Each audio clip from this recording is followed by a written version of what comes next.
If you were to walk onto a massive construction site, right, and you find the lead structural engineer, and you watch her unroll this set of like highly detailed, mathematically precise blueprints for a skyscraper, you would absolutely expect her to talk to you about load-bearing walls. Right.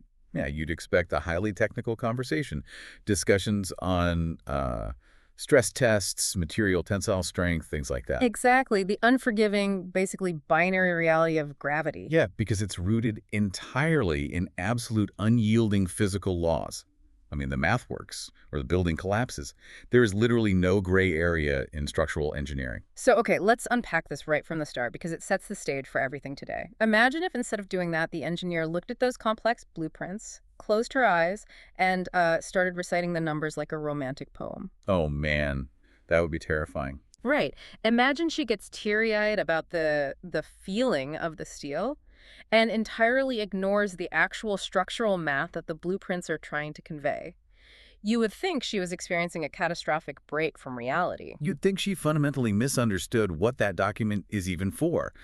A blueprint is not, a piece of sentimental poetry meant to make you feel warm inside. It is literally a survival manual against the forces of nature. And most importantly, you would not want to step foot inside that building once it was constructed. Definitely not. No way. So welcome to today's deep dive. We are taking that exact scenario, that profound, almost dangerous misunderstanding of a blueprint, and applying it to a text that has, historically, been read with pure religious sentimentality. We are going to examine a specific section of the Quran, specifically Surah Al-Mu'minun, which translates to chapter 23, and we're focusing initially on verses 57 through 65. But, and we need to make this very clear up front, if you are expecting a traditional religious lecture today, let me stop you right there. Yeah. You're in the wrong place. Yeah, totally the wrong place. We are stripping away all the mystical theological translations that most people are used to. We are dissecting this ancient text strictly as a foundational manual on sociology, macroeconomics, and systems engineering. Right. We are looking at the literal operating architecture of successful societies versus doomed societies. Exactly. So as you are listening to this, we want you to actively view the architecture of your own community, your own workplace, your country, and your daily life through this specific lens. We are exploring human behavior not through the lens of like an arbitrary deity handing out magical rewards and punishments, but through a relentless mathematical concept called the law of requital, or in the original terminology, mukafati amal. Mukafati amal, right. It is the ultimate law of cause and effect applied directly to human communities. And to really understand that law, we have to start by dismantling one of the oldest psychological mechanisms in human history, which is the concept of fear. Yes. Let's dive right into verse 57 on that note. The traditional translation reads something like, those who are awed or fearful of their Lord. The Arabic phrase is وَالَّذِينَ هُمْ مِنْ خَشْيَةِ رَبِّهِمْ مُشْفِقُونَ. Now, typically that paints a very specific, almost cinematic picture. Very terrifying picture, usually. Right. For centuries, the standard commentary has read this as religious terror. It conjures this image of humans cowering and trembling before an omnipotent, angry sky god who might, strike them down with lightning if they step out of line. Which relies entirely on an emotional state of terror. And I mean, that makes sense if you look at the psychological infancy of humanity. Early humans naturally feared what they just didn't understand. Like a child fearing the dark. Exactly like that. Early civilizations feared thunderstorms, raging rivers, eclipses, and because they couldn't grasp the meteorological or astronomical mechanisms behind those forces, they personified them into deities. They basically created a face for the terror. Here's where it gets really interesting to me from an anthropological standpoint. Think about the historical worship of terrifying idols across various ancient cultures. Look at the iconography of the goddess Kali in certain ancient traditions. Oh yeah, that is intense imagery. You have an idol painted black with a massive protruding tongue, lips painted the color of blood, bloodshot eyes, 4 arms holding weapons of slaughter, and wearing a literal necklace of human skulls. That is not an entity you sit down and negotiate a contract with. No, not at all. That is the absolute definition of horror designed to induce paralysis. Because it's designed to force the worshiper into a state of blind appeasement. It's the mindset of, I don't know what this monstrous force is, but I better offer a sacrifice so it doesn't destroy my crops or my family. That is superstitious terror. Right. It is the fear of the unknown, the arbitrary, and the monstrous. And honestly, it creates deep psychological complexes and neuroses because You were always just waiting for the other shoe to drop from an unpredictable universe. But I'm struggling to see how this translates to a modern, functioning society. Because, I mean, we don't sacrifice to thunder gods anymore. We have meteorology. We have physics. Are you saying this text, written over a millennium ago, is predicting that psychological shift? Well, it's not just predicting it, it's demanding it. The text argues that the word used here, kasha, is absolutely not the terror of an arbitrary personified deity. The text is addressing a mature humanity that has grown past its infancy. It introduces kashi as a radically different psychological state. It's what I would call systemic awe. Systemic awe. Okay, let's ground that. If we go back to our opening analogy of the structural engineer. Yeah, perfect example. The engineer standing under a poorly designed building doesn't feel superstitious terror of like an angry building spirit. She feels a clear-eyed, rational dread because she fully understands the mathematical consequences of a compromised structural system. She is in awe of gravity. Because gravity does not make exceptions. It doesn't care if you are a good person, a charitable person, or a devout person. It doesn't care if you're having a bad day. Exactly. If the load-bearing calculations are wrong, the building falls. That clear-eyed understanding of the inescapable math of the universe, that is kasha. This raises a massive point about how we view human responsibility, because if we remove the idea of a personified punisher, if there's no guy on a throne throwing lightning bolts, then what actually is the punishment mentioned so often in these texts? I mean, if I drop an apple, it falls. I don't call gravity punishing the apple. Right. The punishment is simply the natural, inevitable consequence of violating a law-governed order. It's just cause and effect. Consider a law-abiding citizen driving down the highway. They don't drive on the correct side of the road because they are cowering in superstitious terror of a police officer hiding behind every single bush. Well, hopefully not. Right. They respect the traffic laws because they understand the physics of a head-on collision at 70 miles an hour. So the punishment for driving on the wrong side of the road isn't that the government gets emotionally angry at you. The punishment is the physical reality of the car crash itself. The crash is just the physics of your violation playing out in real time. Exactly. And the text pairs this systemic awe with another brilliant linguistic note. It uses the word mushfikun, which is derived from the Arabic root shafaq. And shafaq refers to the twilight. Twilight, okay, how does that connect? Well, think about the sun at high noon. It is blinding, scorching, dominant. It's almost arrogant in its heat. You can't even look directly at it. But as evening approaches, the sun begins to set. It loses its harshness. It yields. Oh, wow. So when the text describes the successful operators of a society as mushfikun, it means they're yielding their personal arrogance to the universal law. They are like the setting sun losing its harsh heat. Yes, exactly. They recognize that their own ego, their own desire to bend the rules, cannot overpower the structural laws of the universe. They yield to the math. They shed their rebelliousness. Because when you understand that a system has unbreakable rules, arrogance is just a form of self-destruction. The mature human isn't paralyzed by a phobia of a monster in the sky. They are highly attuned to the data of reality. They yield to the structural limits of their environment. Which naturally leads us to ask, what does a violation of this ultimate systemic law actually look like in practice? Because if it's not about bowing to the wrong statue, if it's not theological polytheism, what is the mechanism of failure? That's the million-dollar question. Right. And this brings us to a linguistic deep dive into one of the most historically misunderstood concepts in this entire field of study, the concept of shirk. Yeah. We're looking at verse 59 here. Walatina hom by Rabbisim la yushrikun. Yeah. Roughly translated, it means those who do not associate partners with their Lord. Now, just like with the fear of God, the traditional translation of shirk is heavily theological. It's almost exclusively defined as praying to multiple gods or setting up idols in a temple. But let's apply our systems engineering lens to this. If the text is a manual for civilizational survival, then shirk can't just be about what happens inside a temple. How does this translate to, say, political economy? It translates into the very tangible, highly destructive practice of dividing sovereign accountability. It is a failure of structural engineering at the level of the state itself. A society commits shirk when it allows multiple competing claims to authority over its productive system. Okay, I want to test this theory. Let's look at the late Roman Republic. Oh, great example. You had the official Roman Senate, which was supposed to be the unified law of the land. But then you had the patrician class, who essentially operated completely above the law. You had military generals like Julius Caesar or Sulla, who raised private armies loyal only to them, not the state. You had tax farmers who extracted wealth with zero oversight. Are you saying that fragmented political reality is shirk? That is the absolute textbook definition of it.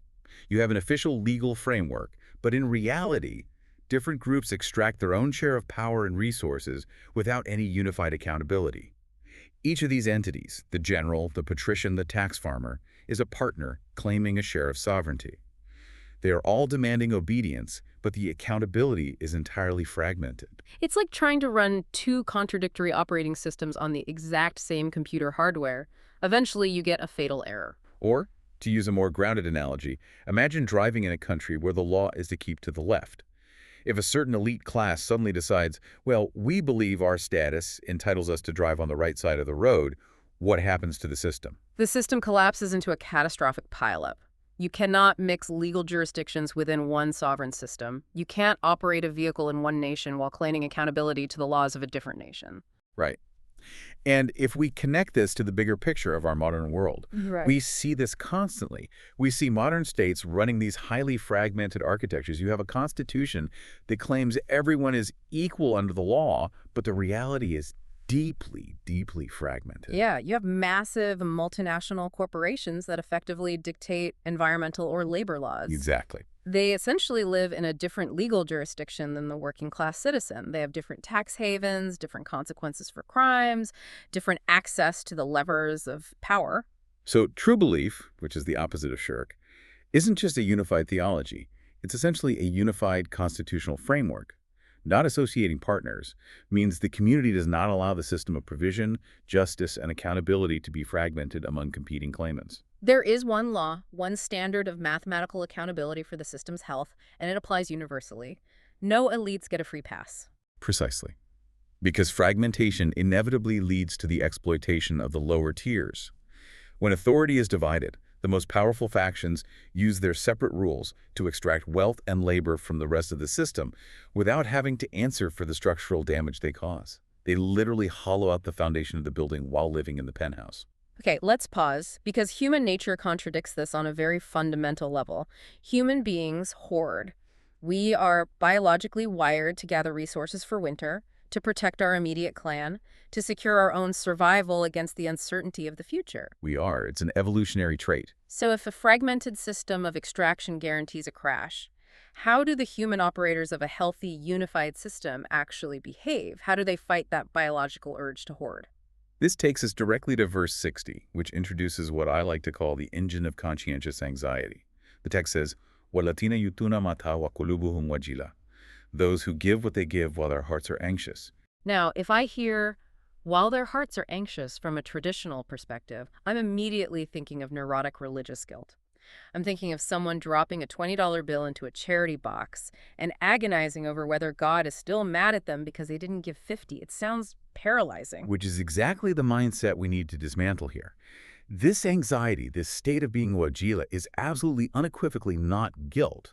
It is the permanent, hyper-vigilant quality check of a conscientious operator running a vital system. A quality control anxiety. Yes, and to really understand this, we have to look at what they're actually giving. The text frames this around the concept of zakat, but we have to redefine zakat based on this architectural model we're building. It is not mere individual discretionary charity.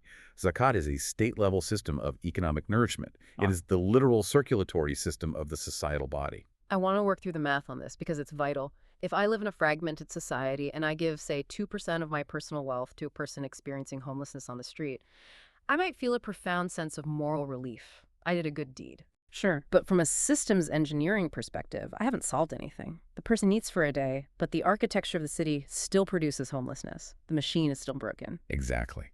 Individual charity fails a macroeconomic stress test. It just does.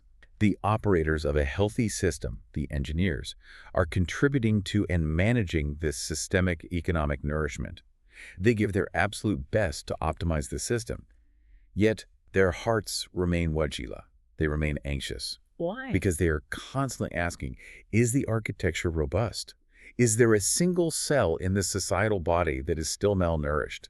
Did we actually solve the root cause, or are we just treating symptoms? Think about a farmer managing a massive automated greenhouse. They've planted the seeds, they've set up the hydroponic irrigation, but then they notice an entire row of crops turning yellow and wilting. The rational farmer doesn't look at the yellow crop, fall to their knees in guilt, and beg the sky for forgiveness. That accomplishes absolutely nothing. The rational farmer immediately goes into troubleshooting mode. They check the water lines for a blockage, they test the pH balance of the nutrient solution, they meticulously audit the environmental inputs. That troubleshooting mode, that constant vigilance to ensure the system is actually producing the desired output, that is wajila. It is the anxiety of a master engineer watching a suspension bridge undergo a wind tunnel test. They know they built it right, but they remain anxious until they see the data actually confirm it. It's structural anxiety, not personal guilt. And you asked earlier about the human biological urge to hoard. The text draws a razor-sharp contrast here. The destructive human race for hoarding wealth, the endless competition to extract more from the community than your neighbor. The text calls that takathar. Takathar, the race for more, the architecture of extraction. But the text proposes a radically different engine for human drive, based on the concept of wusa. Wusa translates to capacity. There is a famous verse, 2.286, that is so often mistranslated as, God does not burden a soul beyond its capacity. Right, you hear that everywhere. The systems perspective flips this completely. It's not about a deity imposing a painful burden on you. It means the system is mathematically designed to constantly expand your capacity to serve and produce. So the psychological drive is totally rewired. Instead of the status symbol being how much you can hoard, how big your mansion is, how many luxury cars you have, the prestige comes from expanding your wusa, your capacity to nourish the system. True systemic health is achieved when the societal competition is about optimizing the output and health of the community. And this destroys the old broken concept of goodness. Imagine a wealthy patrician class that hoards resources, literally squeezing the last drop of labor from the working class. And then, to feel morally superior, they build a public fountain or throw a handful of grain to the birds and call themselves charitable. Right. We exploited 1,000 workers to build our monopoly, but look, we funded an art museum. We are so pious. It is the ultimate illusion. True goodness is not an isolated act of charity sprinkled on top of a structurally exploitative system. True goodness is the structural integrity of the system itself. And wajila is the metric by which you measure if you're actually expanding your capacity to maintain that integrity. I see the logic, I really do, but this brings us to a massive, glaring historical problem. Okay, let's hear it. If quality control anxiety is the absolute hallmark of a healthy system, why do so many highly advanced societies fail to do it? Let's look at the Bronze Age collapse or the fall of the Roman Empire or even massive modern corporate bankruptcies. Why do the people running these systems consistently fail to see their own systemic rot till the roof literally caves in on them? What exactly is blinding them? This is where the text provides just a blistering sociological diagnosis. We move to verse 63. The text describes the arrogant, the ones running the doomed systems, like this. Balokuhum pavom fi gamaratin min hadola mamalun min dunidalika humla amilun. Their hearts are in a flood of unawareness about this, and they have deeds other than that which they practice. Let's focus on those two words. Gamra, which means a flood or immersion, and amalan, which means deeds or activities. The insight here is profound. Yeah. The text does not say the arrogants are stupid. It doesn't say they are inherently evil cartoon villains twirling their mustaches. It says they are busy. Busy. Yes. They have a packed calendar of amalan projects, corporate targets, quarterly goals, political maneuvers that successfully occupy every single ounce of their mental bandwidth. So the Gamra, the flood, isn't a literal flood of water. It is a flood of emails. It's a flood of endless meetings. It's a flood of social obligations, stock portfolios, and daily crises. It is a state of total cognitive insulation. They are so deeply submerged in the day-to-day metrics of their current broken system that the existential systemic questions never even surface. Busyness becomes the ultimate defense mechanism against structural awareness. Let's apply this to a modern tech giant that eventually goes bankrupt. You have a CEO who is obsessed with the quarterly earnings report. They're working 80-hour weeks, flying around the world, optimizing their supply chain by fractions of a penny, checking their stock price every 10 minutes. They are highly intelligent, highly driven, and incredibly busy, but they are in a state of Gamra. Because while they're hyper-optimizing the quarterly report, their core product is quietly becoming completely obsolete Due to a shift in the market, they are too busy to even notice. The CEO is fully functional within the microparameters of their daily tasks, but they are structurally blind to the macro reality. It's like slow poisoning. Or the growth of a hidden tumor. Think about a person who is going about their busy life. They wake up early, they go to work, they hit the gym, they socialize. They feel perfectly healthy because they are highly functional in their daily amalin. But inside, at a cellular level, a tumor is quietly growing. They don't feel it day to day. The human body is incredibly adept at compensating for structural deficits in the short term. The damage is accumulating, but it hasn't yet crossed the threshold of acute pain. But here is where the law of requital, the physics of cause and effect, comes in. The law of requital is quietly compiling the data of their collapse. Every single day that tumor grows, a biological law is being obeyed. The person thinks everything is fine because they are insulated by their daily routine, but the structural deficit is increasing mathematically. They are literally too busy living to realize they are dying. That really reframes how modern society wears busyness like a badge of honor. We constantly broadcast how busy we are as a sign of importance. Oh, absolutely. I'm so swamped. I'm so back to back. Exactly. But this architectural blueprint asks a terrifying question. Are you productive or are you just submerged? Are you using your schedule to hide from the rot in your foundation? And that brings us to the inevitable climax of this process. Because the tumor doesn't stay hidden forever. The body can't compensate indefinitely. What happens when the system's structural deficit finally triggers a catastrophic collapse? We find the answer in verses 64 and 65. Hatta ida akhadna mutrafihim by al-adhab ida hum yajarun latayaru al-yom innakum minna la tunsarun. Until when we seize the prosperous ones with the punishment, suddenly they cry out, "Do not cry out today, you will get no help from us." Let's look at the word used for these elites. Mutrafun. The Mutrafun are the pampered, the over-consuming elite. These are the patricians, the monopolists, the ones who benefited the most from the systemic shirk, that fragmented accountability we discussed earlier. They are the ones who are most heavily insulated by their wealth and their busyness. And the text says they are seized with the punishment. Now again, we have to reject the old school reading where an angry deity throws a lightning bolt at their mansions because he's finally fed up. If we're talking about systems engineering, what is the actual mechanism of them being seized? They are seized precisely at the mathematical moment when the accumulated system error manifests as a full-blown crisis. It is the exact moment the tumor ruptures. It is the moment the under-engineered skyscraper finally encounters a wind load it cannot bear and the steel snaps. The punishment is simply the physics of their exploitative system finally crashing down on them. And when it crashes, the text says suddenly they cry out, Yajalun. They panic, they scream for a bailout, but the response they get from the universe is absolutely brutal in its finality, la tajaru. Do not cry out today. The verdict has been handed down.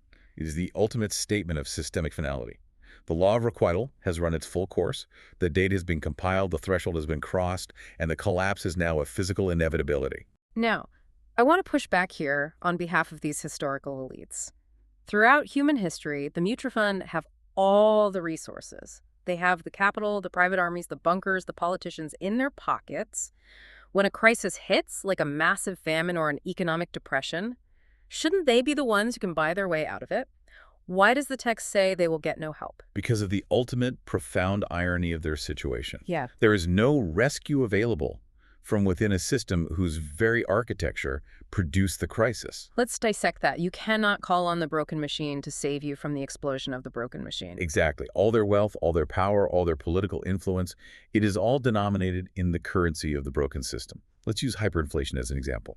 If you are a billionaire, but the underlying economic architecture of your nation collapses and the currency becomes worthless paper, your billions cannot buy you a loaf of bread. Your power evaporates instantly because the system that defined your power no longer exists. The source text actually references another part of the Quran chapter 21 to paint a really vivid picture of this. When the elites realize the system is collapsing, they try to flee. But they are mockingly told, do not flee, but return to the luxury you were given and to your mansions so that you may be questioned. They are forced to face the interrogation of the very reality they exploited. The architecture they built to insulate themselves becomes the exact instrument of their destruction. They thought they were accountable to no one, but they are ultimately accountable to the math of the universe. When the Roman economy hollowed out its agrarian base to feed the extreme wealth of the patricians couldn't buy their way out of the resulting barbarian invasions. The wealth itself was the cause of the rot. It completely redefines power. If your power is built on a structurally flawed foundation, it isn't actually power, it's just a delayed disaster. Which is why we need to zoom out and look at the complete arc of this Surah we've been dissecting. Surah al-Mu'minun is a masterclass in logical progression. It opens in the first 11 verses by defining the operating system of the true believers, the successful operators who maintain that wajla, that quality control anxiety. And then, crucially, in verses 12 through 22, it grounds that operating system not in mystical theology, but in the biology and ecology of a rational universe. It spends considerable time detailing human embryonic development. It details the orbits of the planets and the mechanics of the water cycle. Why? Why put a biology lesson in the middle of a sociology manual? Because it is establishing the baseline of reality. It's saying, look around, everything is math, everything is systems. It uses the water cycle as the ultimate proof of a cause and effect universe. The text is essentially arguing, observe how water evaporates, forms clouds, and falls as rain to revive dead Earth. If the environmental inputs fail, drought is a mathematical certainty, not divine anger. The exact same inescapable laws of cause and effect apply to human sociology. You cannot cheat the social water cycle. Then, in verses 23 through 56, it tests this hypothesis against the historical pattern of civilizational failure. It looks at past societies like the people of Noah or Moses, societies that ignored the math, that committed systemic shirk by fragmenting their accountability, and shows how they inevitably collapsed under the weight of their own contradictions. And finally, it closes with the section we've deeply analyzed today, contrasting the odd quality controllers with the busy, arrogant elites whose cognitive insulation is finally shattered by the law of requital. It all ties back into this massive concept of sovereignty. In secular human design systems, the highest authority essentially designs the system to make themselves unaccountable. But in this architectural blueprint, no human being is above the law. The text references verse 62, and we have with us a record which speaks the truth, and they will not be wronged. The record. The cosmic ledger. Unlike human accounting, where the elites can cook the books, hide their offshore wealth, and manipulate the data, this systemic record speaks the absolute truth. There are no false entries. The law of requital measures exactly what was inputted into the system, the exploitation, the hoarding, the takathur, and outputs the exact, mathematically precise consequence. The imagery used for this final systemic collapse is devastating. When the elites are finally confronted by this undeniable, incorruptible record, they are forced to confess to their systemic oppression. And what happens to them? They are reduced to mown seed and extinguished ashes. All that frantic busyness, all those amalan, all the quarterly reports, the luxury mansions, the stock buybacks, it all burns away into absolutely nothing. The wind just blows it away. It is the stark, brutal realization that their entire existence was a structural error that has now been corrected by the universe. So as we wrap up this deep dive, the ultimate question for you, the listener, isn't whether you consider yourself a good person on an individual, sentimental level inside a broken system. The law of requital doesn't care if you feel warm and fuzzy inside. It doesn't care if you throw a few crumbs to the pigeons while extracting wealth from your community. It is completely blind to sentimentality. A poorly engineered bridge will fall, even if the person who designed it was unfailingly polite and kissed their children goodnight. The real question is, what architecture is your community actually running? Are you contributing to a unified system of nourishment, expanding your capacity to sustain the whole, or are you participating in the fragmented exploitation of shirk? True believers in this framework aren't terrified subjects cowering before a wrathful sky god. They are hyper-aware systems engineers constantly checking the integrity of their societal architecture. They are entirely uninsulated by the superficial busyness of the modern world. They respect the gravity of their actions. If you are holding the blueprint to a skyscraper, you don't read it like a poem. You check the math. You respect the gravity. We have completely stripped away the mystical translations today to reveal a stark, rational, and frankly demanding blueprint for civilizational survival. And I want to leave you with one final provocative thought to mull over as you go about the rest of your day. Take a hard look at your own calendar right now. Exactly. Look at your daily grind. You are undoubtedly busy. You probably wear that busyness as a badge of honor. But ask yourself, are you truly productive or are you just insulated?